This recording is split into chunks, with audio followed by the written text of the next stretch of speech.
जयप्रकाश नारायण जी ने 1975 में आंदोलन शुरू किया इंदिरा गांधी के खिलाफ और ये बोला ये सरकार हटाओ। इंदिरा गांधी के बाद 25 जून को ये अनाउंस कर दिया कि हजारों की संख्या में हम इंदिरा गांधी के घर पे जाएंगे, उनका घेराव करेंगे, उनसे जबरदस्ती इस्तीफा मंगवाएंगे।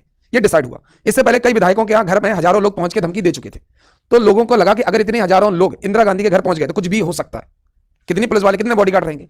तो ये जब खबर पता चली कि 25 जून 1975 को सभी पार्टी के हजारों कार्यकर्ता इंदिरा गांधी के घर जाएंगे और जबरदस्ती इस्तीफा ले लेंगे, तो इंदिरा गांधी ने लगवा दिया आपातकाल, इमरजेंसी, सभी पावर हटा के अपने पास ले ली। और जब इन्होंने ये आपातकाल लगवाया उस समय फखरुद्दीन अली अहमद राष्ट्रपति थे। तो भारत में तीसरी और आखिरी बार नेशनल इमरजेंसी 1975 में लगी, तीसरी और आखिरी बार।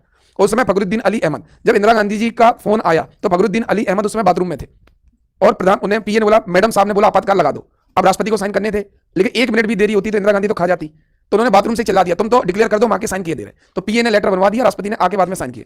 तो इंदिरा गांधी के समय इतना खौफ था उनका, तो 1975 में लग गया आपातकाल। और जितने विपक्षी नेता थे, जितने भी, चाहे वो अरुण जेटली हो, अटल बिहारी वाजपेयी, आडवाणी, सबको भर दिया जेल में।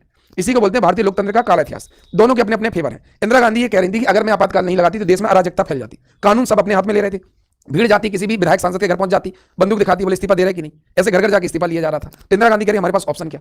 तो दोनों जो भी हो, बाद में 77 में इंदिरा गांधी ने आपातकाल हटा दिया, सबको जेल से छोड़ दिया और बोला अब होंगे चुनाव। जब ये आपातकाल लगा था तो पूरी पावर संजय गांधी के पास थी, क्योंकि पॉलिटिक्स में किसकी पावर थी, संजय गांधी। संजय गांधी ने नसबंदी कार्यक्रम शुरू कर दिया। उन्होंने कहा जनसंख्या वृद्धि तो रुकेगी नहीं, पॉपुलेशन, जबरदस्ती नसबंदी कराओ। संजय गांधी ने गांव गांव मेडिकल गाड़ियां भेजी और लोगों ने भागना शुरू किया। गांव की रखवाली महिलाएं करती थी, गांव की बाउंड्री में महिलाएं लट्ठ लेकर रहती थी और जैसी गाड़ी आती थी वो खबर पहुंचा देते, सुनो जी भागो, और उनके सुनो जी खेत में भागते थे, पीछे पीछे डॉक्टर और नर्स भागते थे और जोरा जोरी चने के खेत में। तो हाँ यही हुआ, तो डॉक्टर्स भाग रहे, आदमी आगे आगे भाग रहा। तो हुआ क्या, शुरुआत में लोग केवल उन्हीं की नसबंदी की जा रही थी जिनके 2-4 बच्चे थे, ठीक है, कुंवारों को छोड़ दिया जाता था। अब 80 साल के किसी बुड्ढे को पकड़ा, बोले बेटा अभी तो शादी नहीं हुई। तो संजय गांधी को समझ में आ गया कि भैया जो मिले नसबंदी कर दो ना। कितने कुंवारों की नसबंदी हो गई, उनको इसलिए सांत्वना पुरस्कार मतलब पेंशन मिलती है। जिनको आपातकाल में सब झेलना पड़ा उन्हें आपातकाल मिलती है, हर राज्य में मिलती है। जिनके साथ अत्याचार हुआ, जेल भेजा गया, उनको पता नहीं कौन सा पेंशन राशि मिलती है, उसका मुझे नाम याद नहीं है, मिलती है, एमपी में मिलती है, मुझे पता है। जब भी कांग्रेस सरकार आती है वो पेंशन बंद करवा देती है। कि इंदिरा गांधी ने इमरजेंसी लगवाई तो कांग्रेस कमलनाथ सरकार आई थी, पेंशन बंद करवा दी, क्योंकि कांग्रेस का मानने इमरजेंसी सही लगी। जब भाजपा आती है तो पेंशन फिर शुरू हो जाती है, क्योंकि भाजपा के अनुसार वो नसबंदी गलत थी। तो 1977 में आपातकाल हटा, तब तक संजय गांधी ने लाखों युवाओं का कैरियर चौपट। क्योंकि जैसे किसी की नसबंदी हो जाएगी, अब तुम चाहे कलेक्टर बन जाओ, अब तुम्हारी शादी नहीं होनी। जैसे ही पता चल गया कि तुम्हारी नसबंदी हो गई, अब लड़का खूब चिल्ला रहा है कि हम डिप्टी कलेक्टर, कोई नहीं आ रहा। तो ना कितनों के अरमान खत्म। अब मुझे बताओ, जब 1977 में इंदिरा गांधी जी ने कहा चुनाव होगा तो कौन जीतेगा, कांग्रेस के विपक्षी दल।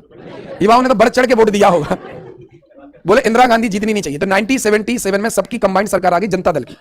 तो 1977 में आ गई जनता दल की सरकार और कांग्रेस हार गई। हारना ही था। 234 उत्तर मतलब नॉर्थ इंडिया में 234 लोकसभा सीट थी, कांग्रेस को केवल 2 मिली। कितनी बुरी हालत थी। एमपी, यूपी, राजस्थान, पंजाब, इसमें 234 लोकसभा सीट में केवल 2 मिली। तो कितना जनता में गुस्सा होगा सोचो। इंदिरा गांधी भी खुद का चुनाव हारी, संजय गांधी भी खुद का चुनाव हारी। इतनी बुरी लहर थी, जिसके दिल पे गुजरी उससे पूछो ना। क्या हुआ, तो 1977 में जब इमरजेंसी हटी तो इंदिरा गांधी ने कहा चलो अब चुनाव करवाते हैं। उन्होंने कहा स्थिति सही हुई, 2 साल रहा चुनाव हुआ तो कांग्रेस साफ, जनता दल की बन गई केंद्र में सरकार और पीएम बने मोरारजी देसाई। तो जब इमरजेंसी हटी 1977 में कौन बने, अब केंद्र में जब बनी तो इनने बोला कि चूंकि लोकसभा के चुनाव में कांग्रेस हार गई है तो हम ये मान के चलते हैं कि विधानसभा के चुनाव में भी इन्हें बहुमत प्राप्त नहीं है। ये इमरजेंसी के पहले चुनाव हुए थे, इसलिए जनता ने कांग्रेस को वोट दिया था। अब इतने 2-3 साल में इंदिरा गांधी ने इतना गलत किया है कि अब कांग्रेस की सरकारें गिरा दी जाए। तो जहां जहां देश में कांग्रेस की सरकारें थी गिरा दी गई। तो श्यामा चरण शुक्ल की भी सरकार गिरा दी गई। तो श्यामा चरण शुक्ल 30 अप्रैल 1970 तक ही रह पाए, क्योंकि 5वीं विधानसभा के बाद लग गई राष्ट्रपति शासन, प्रेसिडेंट रूल लग गया। तो राष्ट्रपति शासन लगने की वजह से श्यामा चरण शुक्ल सरकार गिर गई। तो मध्य प्रदेश में पहली बार राष्ट्रपति शासन, प्रेसिडेंट रूल कब लगा, तो याद करना। देखो इमरजेंसी इंदिरा गांधी ने कब लगाई, 75। कब तक चली, 77। जैसे इंदिरा गांधी ने इमरजेंसी लगाई हटाई तो इलेक्शन हुए होंगे, इलेक्शन में इंदिरा गांधी हार गई होंगी, मोरारजी देसाई जीत गए होंगे। मोरारजी देसाई 77 में आती, सब कांग्रेस सरकार गिर गई। और 77 में कौन थे, श्यामा चरण शुक्ल। तो किस विधानसभा में पहली बार या कौन सी विधानसभा राष्ट्रपति शासन लगने की वजह से, प्रेसिडेंट रूल लगने की वजह से खत्म, 5वीं, और सीएम कौन थे, श्यामा चरण शुक्ल।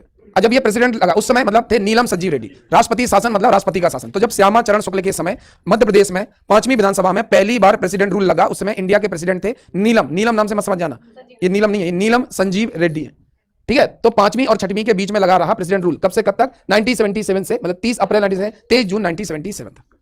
ये डेट याद रखनी है। कारण समझ में आ गया कि एमपी में प्रेसिडेंट रूल क्यों लगा, या श्यामा